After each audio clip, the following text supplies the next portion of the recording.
Marriage is like drywall, looks solid until you find the cracks behind the paint. I should have seen the signs earlier, but hindsight has 20/20 vision and a cruel sense of humor. My name is Cole Masters, and I'm a construction project manager in Seattle. 42 years old, divorced once, engaged again to a woman I thought I knew. Sarah Mitchell was everything my ex-wife wasn't: warm, genuine, supportive of my blue-collar lifestyle. At least, that's what I believed until I found that photograph. It was a gray Saturday morning in October when my father called asking for help cleaning out his attic. Joseph Masters, 64, retired firefighter, stubborn as a rusted bolt. He was finally moving to a smaller place after Mom died 2 years ago, and decades of accumulated junk needed sorting. "Just bring some boxes in your back," he'd said in his typical gruff manner. Most of this stuff should have been thrown out years ago. I drove over to the old house in Ballard, the same place where I'd grown up. The rain was coming down in that persistent Seattle drizzle that makes everything look like a watercolor painting left out in the weather. Dad met me at the door, looking older than I remembered, his gray hair thinner, his firefighter's build starting to soften around the edges. "About time," he said, though I was exactly on time. "Let's get this over with." The attic was a museum of our family's history. Christmas decorations from the 80s, my old baseball trophies, boxes of photographs that Mom had organized with her characteristic precision. Dad worked in silence mostly, occasionally grunting instructions about what to keep and what to toss. That's when I found the album. It was buried under a stack of old tax returns, a leather-bound photo album with Beach Trip 2014 written in Mom's careful handwriting on the cover. I remembered that trip vaguely. Dad had gone to some resort in Oregon right after his divorce from my stepmother was finalized. He'd needed space to clear his head, he'd said. I flipped through the pages absently, seeing pictures of Dad looking relaxed for once, sitting by a pool, walking on the beach. Then I turned to a page that made my blood freeze in my veins. There, clear as day in the background of a resort bar photo, was Sarah. Not someone who looked like Sarah, not a woman with similar features. Sarah Mitchell, my fiancée, 10 years younger but unmistakably her. Same distinctive smile, same auburn hair, same small birthmark on her left shoulder that was visible in her sleeveless top. She was laughing at something, a drink in her hand, and there in the edge of the frame was my father's arm, his distinctive firefighter's watch clearly visible. My hands started shaking. I looked closer, hoping I was wrong, but the date stamp on the photo confirmed my worst fear: July 15th, 2014. Sarah would have been 22 then. Dad was 54, recently divorced, and apparently not as alone on that trip as he'd claimed. "Dad!" I called out, my voice sounding strange in my own ears. "What?" he replied from across the attic, not looking up from his sorting. I stared at the photograph again, my mind racing. Sarah and I had been together for 3 years, engaged for 6 months. We were planning our wedding for next spring. And all this time, every family dinner, every holiday gathering, she'd been sitting across from a man she'd already slept with. Because that's what this was, wasn't it? You don't end up in vacation photos together unless something happened. The body language, even in this casual shot, suggested familiarity, intimacy. I carefully removed the photograph from the album and slipped it into my pocket. My heart was pounding so hard, I was sure Dad could hear it from across the room. "Nothing," I finally answered. "Just looking at old pictures." We finished the attic in silence, but my mind was screaming. Every interaction between Sarah and Dad suddenly made sense. The way they avoided eye contact at family dinners, how Sarah always found excuses to skip family events, the tension in the room whenever they were both present. Dad leaving the room when she entered, Sarah's nervous laughter when I asked if she'd ever met him before. "Never seen him before you introduced us," she'd said, her voice shaking slightly. I'd attributed it to nervousness about meeting my family. Now I realized it was guilt. The drive home felt like the longest 20 minutes of my life. I kept reaching into my pocket to touch the photograph, making sure it was real, that I hadn't imagined the whole thing. But it was there, solid evidence of a betrayal I couldn't yet fully comprehend. Sarah was in our kitchen when I got home, making dinner and humming to herself. She looked beautiful in that effortless way that had first attracted me. Jeans and a simple sweater, her hair pulled back in a ponytail, no makeup needed. She was a third-grade teacher at a local elementary school, loved by her students and respected by her colleagues. Everyone said we made a perfect couple. "How did it go with your dad?" she asked, not turning around from the stove. I stood in the doorway, studying her, looking for signs of deception I'd missed before. "Fine, found some interesting old photos." She tensed slightly. It was subtle, just a small stiffening of her shoulders, but I caught it. "Oh? Anything good?" I pulled out my phone and took a picture of the photograph, then walked over to where she stood. "Yeah. Want to see?" I held up the phone screen, showing her the image. The effect was immediate and devastating. All the color drained from her face, and she gripped the edge of the counter so hard her knuckles went white. That's not me," she whispered, but her voice cracked on the words. "Really?" I zoomed in on the image, highlighting the birthmark on her shoulder. "Because that looks exactly like you. Same face, same hair, same birthmark. Hell, you're even wearing that silver bracelet you never take off." Sarah's breathing became shallow and rapid. She looked like she might faint. "Cole, I can explain." "So it is you." She closed her eyes, tears starting to leak from the corners.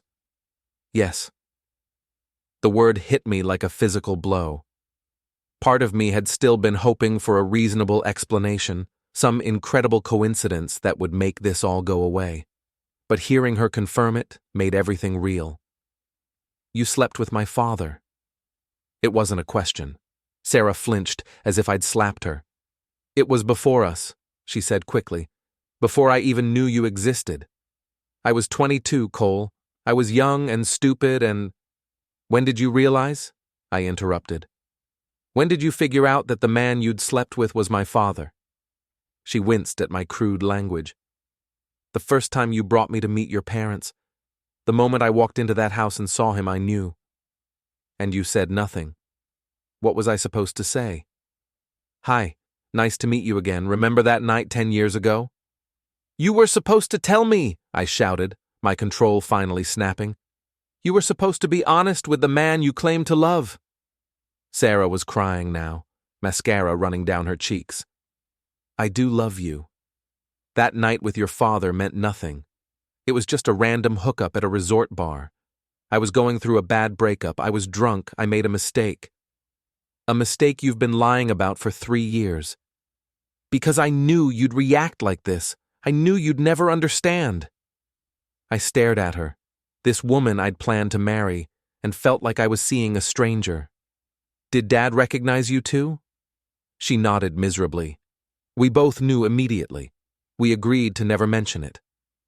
"So you've both been lying to me. Every family dinner, every holiday, every time I talked about how much I loved you, you both just sat there knowing the truth." "Cole, please. It doesn't change anything between us." "It changes everything." I slammed my hand on the counter, making her jump. "How am I supposed to marry you knowing you've slept with my father? How am I supposed to look at family photos knowing that my wife and my dad have seen each other naked?" "Don't be disgusting." "I'm being disgusting. You're the one who slept with my father." Sarah's face crumpled completely. She sank into one of the kitchen chairs, sobbing. I'm so sorry, but I love you, Cole. I love you so much, and that night with him meant absolutely nothing." I looked at her sitting there, broken and apologetic, and felt nothing but cold fury. "I'm going to talk to Dad." "Cole, don't. Please don't make this worse." But I was already grabbing my keys. I needed to hear this from him, needed to see his face when I confronted him with the truth. The drive to Dad's house was a blur of rain and rage. My hands gripped the steering wheel so tight my knuckles ached. and I kept replaying every interaction between Sarah and my father, looking for clues I'd missed. The awkward silences, the way Dad always found an excuse to leave when Sarah arrived, how she'd suddenly developed headaches whenever we planned family gatherings. 3 years, 3 goddamn years of lies. Dad answered the door in his old firefighter t-shirt and jeans, looking surprised to see me back so soon. Forget something? I pushed past him into the living room and slammed the photograph down on his coffee table. Want to explain this? He looked down at the picture, and I watched his face go through the same transformation Sarah's had. Recognition, then fear, then resignation. He picked up the photo with hands that shook slightly. Where did you find this? In your photo album, the one Mom organized so carefully before she died. Dad winced at the mention of Mom. He set the picture down and sank into his recliner, suddenly looking every one of his 64 years. I didn't know who she was, he said quietly. Bullshit. I'm telling you the truth, Cole. When you brought Sarah home that first time, when I saw her standing in this room, I nearly had a heart attack. But what was I supposed to do? Tell you I'd slept with your girlfriend 10 years before you met her? You were supposed to tell me the truth. And ruin your happiness? You were so excited about her, so in love. I thought maybe she wouldn't remember me, that it had meant so little to her that... But she did remember. Dad nodded heavily. The moment our eyes met, I knew she recognized me too. We had a brief conversation later when you were in the kitchen helping your mother. We agreed to never speak of it. I started pacing around the living room, too agitated to sit still. So you both decided to lie to me. For 3 years. We decided not to hurt you with something that didn't matter. Didn't matter? I spun around to face him. You slept with my fiancée. She wasn't your fiancée then. She was just some girl at a resort bar. I was lonely. She was young and pretty and seemed interested. It was one night, Cole. One meaningless night. Meaningless to you, maybe. But she's the woman I planned to marry. The woman I've been sleeping with, thinking I knew everything about her. Dad ran his hands through his gray hair. I know how this looks. Do you? Do you really? Because from where I'm standing, it looks like my father and my fiancé have been laughing at me behind my back for 3 years. Nobody was laughing at you. Then what would you call it? What do you call sitting at family dinners, watching me talk about how perfect Sarah is, how much I love her, while you both know you've already been together? Dad was quiet for a long moment. When he spoke again, his voice was barely above a whisper. I call it the biggest mistake of my life. Which part? Sleeping with her or lying about it? Both. I stared at him. This man who'd raised me, who'd taught me about honor and integrity and doing the right thing. I can't believe you did this to me. I never meant for you to get hurt. Well, congratulations. Mission failed. I headed for the door, but Dad's voice stopped me. What are you going to do? I turned back to look at him one last time. I don't know, but I know I can't marry her. And I know I can't look at you the same way ever again. Cole, just don't. I left him sitting there in his recliner, holding the photograph that had blown up my entire world. My phone was buzzing constantly during the drive home, Sarah calling over and over. I ignored every call. I needed time to think, to process what I'd learned, to figure out what the hell I was supposed to do now. When I got back to the house, Sarah was waiting by the front door, her eyes red and swollen from crying. She'd changed into one of my old t-shirts, probably thinking it would remind me of our intimacy, of what we had together. How did it go? She asked tentatively. He confirmed everything. One night at the resort, both of you recognized each other immediately when we met. 3 years of lies. Sarah's face crumpled again. Cole, please, can we talk about this rationally? Rationally? I laughed, but there was no humor in it. You want to talk rationally about the fact that you've been lying to me since the day we met? I haven't been lying about my feelings for you. Everything between us has been real. Has it? How do I know that? How do I know anything about you is real when you've been capable of hiding something this big for 3 years? She reached for me, but I stepped back. Don't touch me. Cole, I love you. Do you? Or do you just love the idea of me?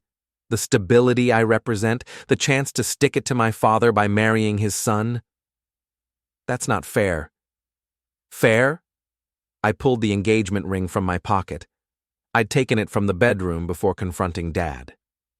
You want to talk about fair? Here's what's fair.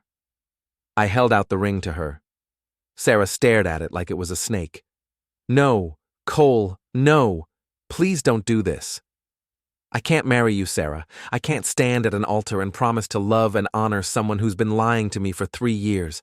I can't have my father walk me down the aisle knowing what I know now. It was 10 years ago.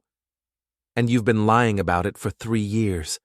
Every time I asked if you'd ever met Dad before, every time you acted nervous around him, every time you made excuses to avoid family gatherings, you were lying. Sarah was sobbing now, reaching for the ring with shaking hands.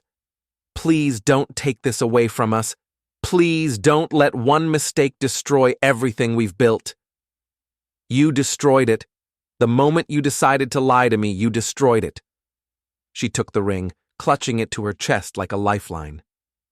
I'll do anything. I'll go to counseling. I'll never see your father again. You'll move out. Tonight. The finality in my voice seemed to hit her like a physical blow. She staggered backward, still clutching the ring. You don't mean that? I've never meant anything more in my life. 3 months passed like a fever dream. I threw myself into work, taking on extra projects, staying late at construction sites, until exhaustion forced me to go home to an empty house. Sarah had moved back to her apartment across town, but she called constantly, sent letters, even showed up at my office twice before I threatened to call security. I hadn't spoken to Dad since that night.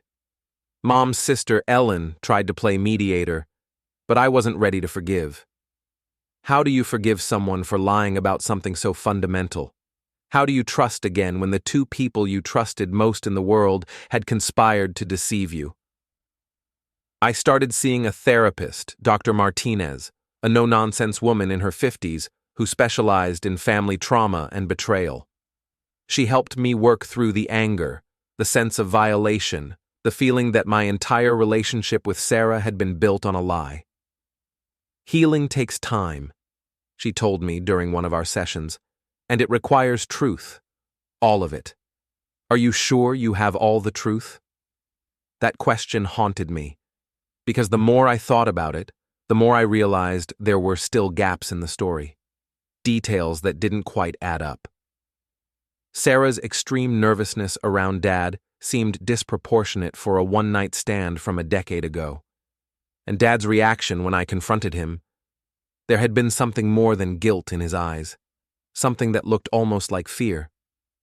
The answer came from an unexpected source. I was having a beer at Murphy's Pub, a dive bar near my office where I'd started going to avoid the places Sarah and I used to frequent together. The bartender was Rafe Kowalski, an old friend from high school who'd bought the place after getting out of the Navy. He was one of the few people who knew the whole story, and he'd been letting me drink my sorrows away without judgment. That night, a man in his 60s came in and took the stool next to mine. He was wearing a retired firefighter's jacket, and after a few minutes, I recognized him as Tommy Brennan, one of Dad's old colleagues from the fire station. Cole Masters, he said when he spotted me. Heard you and your old man had a falling out. Something like that, I replied, not wanting to get into details. Shame. Your dad's a good man, been through enough heartbreak already. I was about to change the subject when Tommy continued. That Sarah girl really did a number on him back in the day. I froze, my beer halfway to my lips. What did you say? Your girlfriend. Ex-girlfriend. Whatever. She really broke his heart when she dumped him. Course, I told him dating a girl that young was asking for trouble, but he wouldn't listen. The bar seemed to spin around me. What are you talking about? Tommy looked confused. Sarah Mitchell. Your dad dated her for months back in 14. Thought you knew. Months?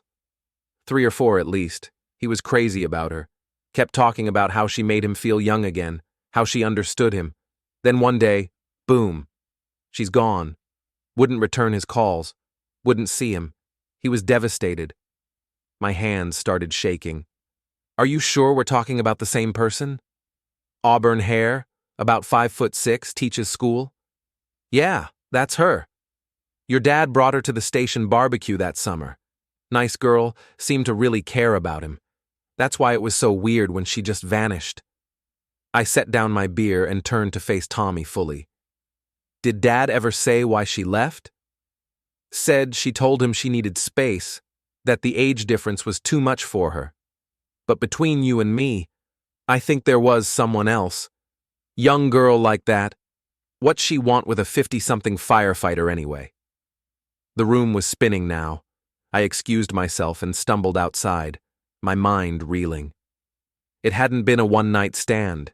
It had been a relationship, a serious relationship that Dad had been devastated to lose, which meant both Sarah and Dad had lied to me. Again. But why? Why lie about the duration? What difference did it make whether it was 1 night or 3 months? Unless... A horrible thought began forming in my mind. I pulled out my phone and did something I hadn't done in months. I called Sarah. She answered on the first ring. Cole? Oh my God, Cole. I've been hoping you'd call. We need to talk. Tonight. Yes, absolutely. Where? Denny Park, by the fountain, 1 hour. I'll be there. Cole, I love you so much. I hung up before she could finish. The next call was harder. Dad answered on the 4th ring, his voice wary.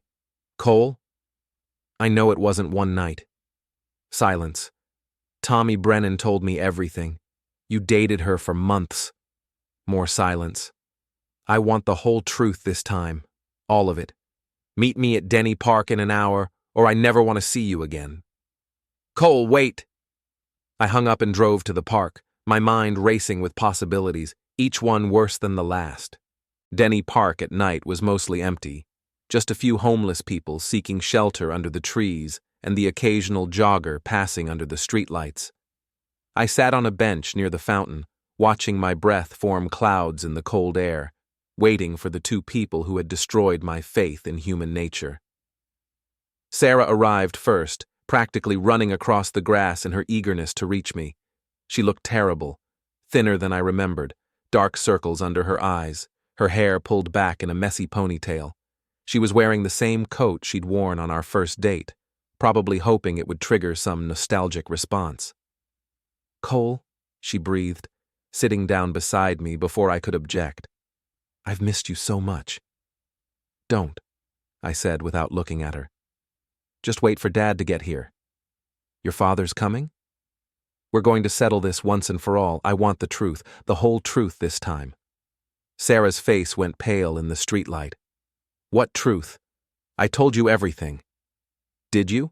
Because Tommy Brennan seems to think you and Dad dated for 3 months, not 1 night. She was quiet for so long I thought she might not answer. When she finally spoke, her voice was barely audible. Yes. So you lied. Again. I was trying to minimize it, to make it seem less important than it was. How important was it, Sarah? Before she could answer, Dad appeared at the edge of the park, walking slowly toward us like a man approaching his own execution. He looked older than ever, his shoulders stooped, his face etched with lines I hadn't noticed before. He sat down on the other side of me, the 3 of us forming an uncomfortable triangle around the bench. All right, I said, my voice echoing in the quiet park. Let's hear it. The real story this time. All of it. Dad and Sarah exchanged a look across me, and I saw something pass between them. Not affection, but a shared understanding of guilt. We met at the resort bar, Dad began slowly. She was upset about a breakup. I was dealing with the divorce. We talked all night, and I gave her my number. We started texting, Sarah continued, her voice shaking, then calling.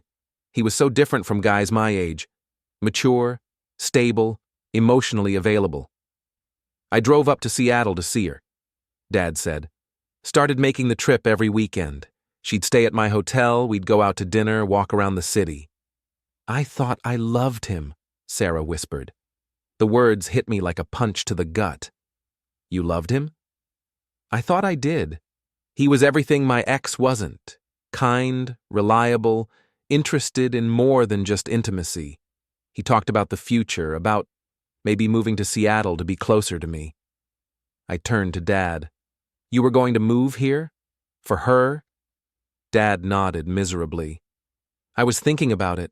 I'd never felt that way about anyone since your mother died. So what happened? Why did it end?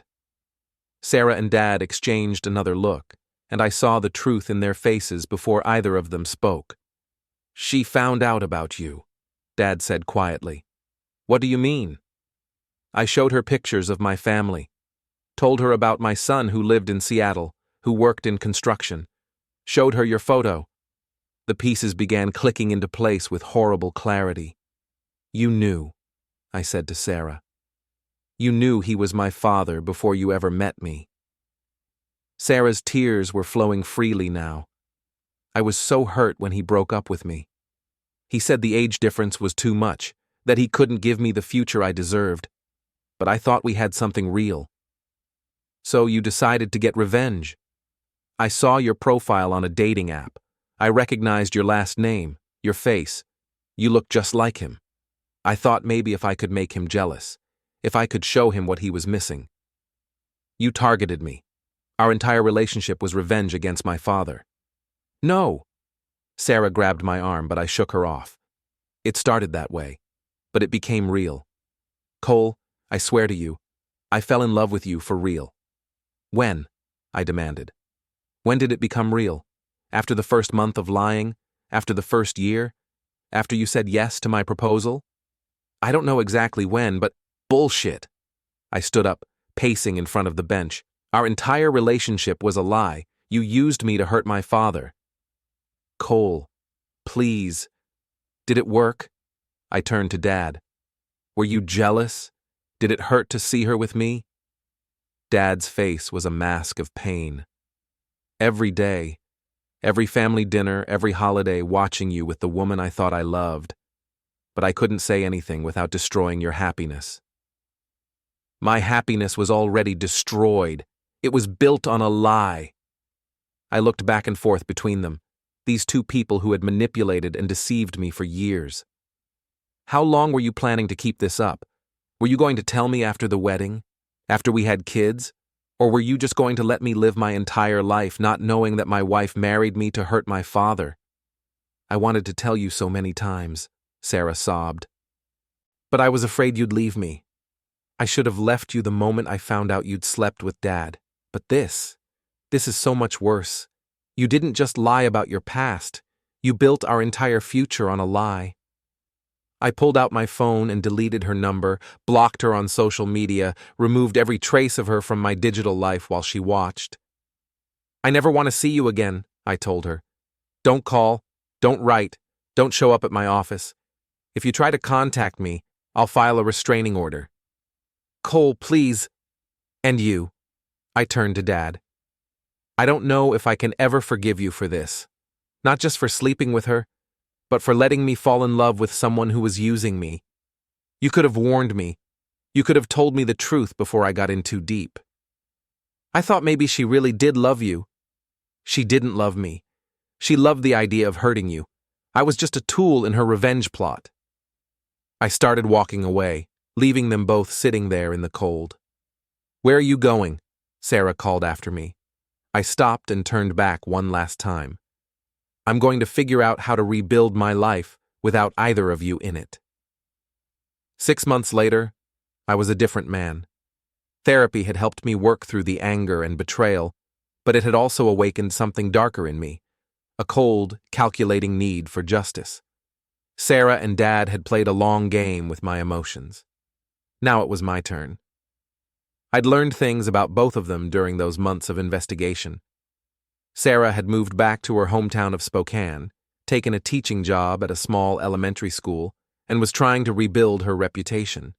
She'd told people there that we'd broken up due to irreconcilable differences, painting herself as the victim of a failed relationship.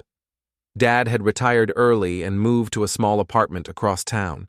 He'd tried reaching out a few times, cards on my birthday, a letter at Christmas, but I'd returned everything unopened. According to my Aunt Ellen, he was depressed, isolated, spending most of his time alone. Good. But I wanted more than their misery. I wanted consequences. Real, lasting consequences for what they'd done to me. The opportunity came when I learned that Sarah was engaged again. I found out through social media stalking. She'd unblocked me on Facebook, probably hoping I'd see how well she was doing without me. Her new fiancé was a high school principal named David Chen, a decent-looking guy in his 30s who clearly adored her. The photos showed them hiking, at dinner parties with other couples, looking happy and normal. It made me sick, because David had no idea who he was really marrying. He didn't know about her relationship with my father, about the revenge plot, about her capacity for long-term deception. He was walking into the same trap I had, and Sarah was going to let him, unless someone warned him. I created a fake Facebook profile and sent David a friend request, posing as an old college buddy of Sarah's. He accepted immediately, trusting soul that he was. Over the next few weeks, I built a rapport with him, commenting on his posts, sharing teaching-related articles, establishing myself as a friendly presence in his online world. Then I dropped the bomb. I sent him a private message late one night. "Hey man, I hope you don't mind me reaching out, but I heard through mutual friends that you're engaged to Sarah. I thought you should know something about her past that she might not have told you." I told him everything: the affair with my father, the revenge plot, the years of lies. I sent him screenshots of the original photo, copies of text messages between Sarah and Dad that I'd found on an old phone, documentation of their entire relationship. David's response was immediate and devastating. "Holy shit. Are you sure about this?" "I lived it, man. I'm sorry to be the one to tell you, but you deserve to know who you're marrying." The fallout was swift and brutal. David confronted Sarah. She tried to deny it. He showed her the evidence.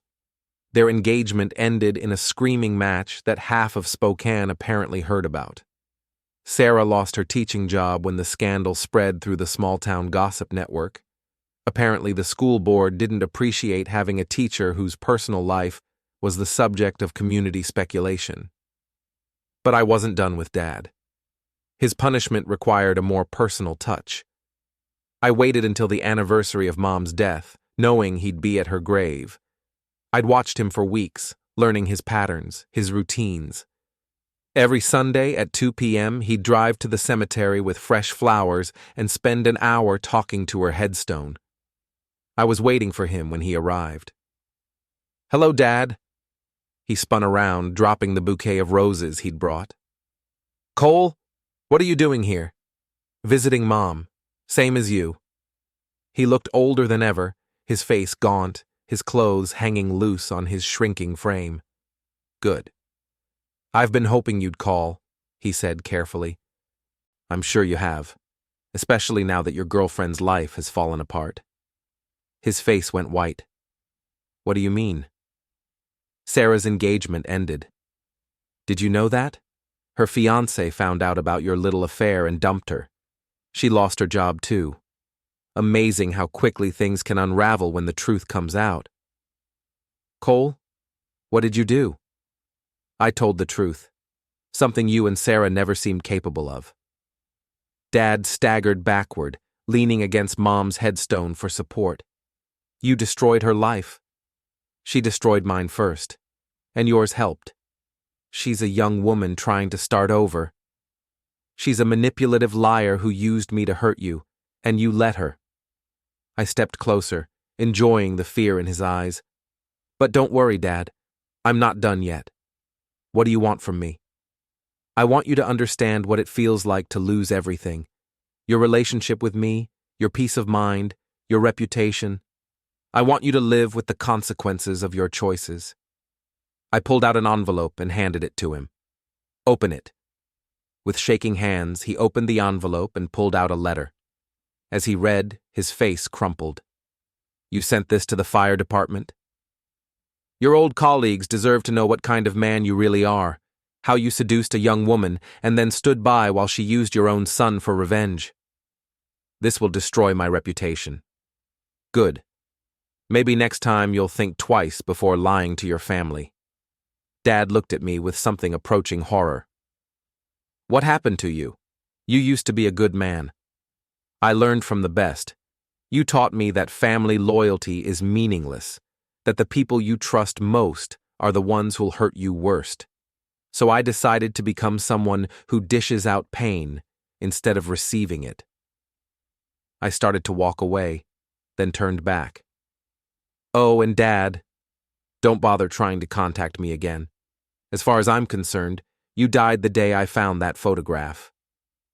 I left him standing there among the graves, holding the letter that would destroy what remained of his reputation, finally understanding the true cost of his betrayal.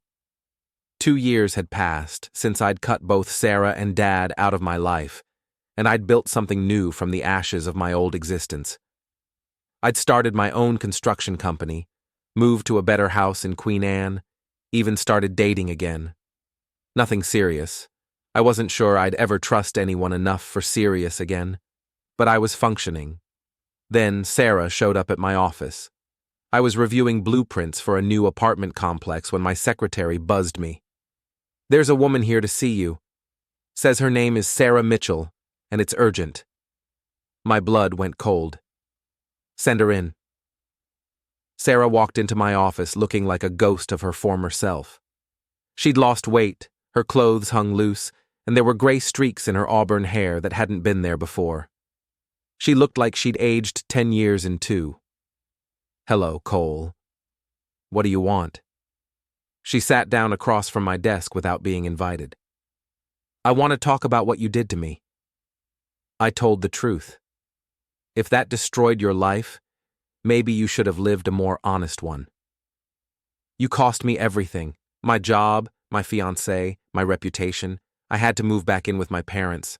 I'm 31 years old and I'm living in my childhood bedroom because of you. Good. She flinched as if I'd hit her. I know I hurt you. I know what I did was wrong. But what you did to me was worse. Was it? Because from where I sit, what I did was justice. Justice? You destroyed an innocent man's life too. David never did anything to you. David deserved to know who he was marrying. I saved him from making the same mistake I did. Sarah leaned forward, her eyes blazing with an anger I'd never seen before. You want to know the truth, Cole? The real truth? I know the truth. No, you don't. You know part of it. The part that lets you feel justified in your revenge. Something in her voice made me pause. What are you talking about? Your father never broke up with me. The words hung in the air like smoke. What? I broke up with him.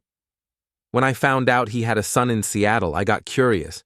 I looked you up on social media, saw your pictures, read your posts, and I realized something. What? I was more interested in you than I was in him. I stared at her, not understanding. What are you saying? I'm saying I didn't date you for revenge, Cole. I dated you because I was genuinely attracted to you. The revenge story was something I made up when you confronted me because I was ashamed of the real truth. Which is? I left your father for you. I dumped a man I cared about because I wanted to be with his son instead. The room seemed to tilt around me. That's impossible. Is it? Think about it, Cole.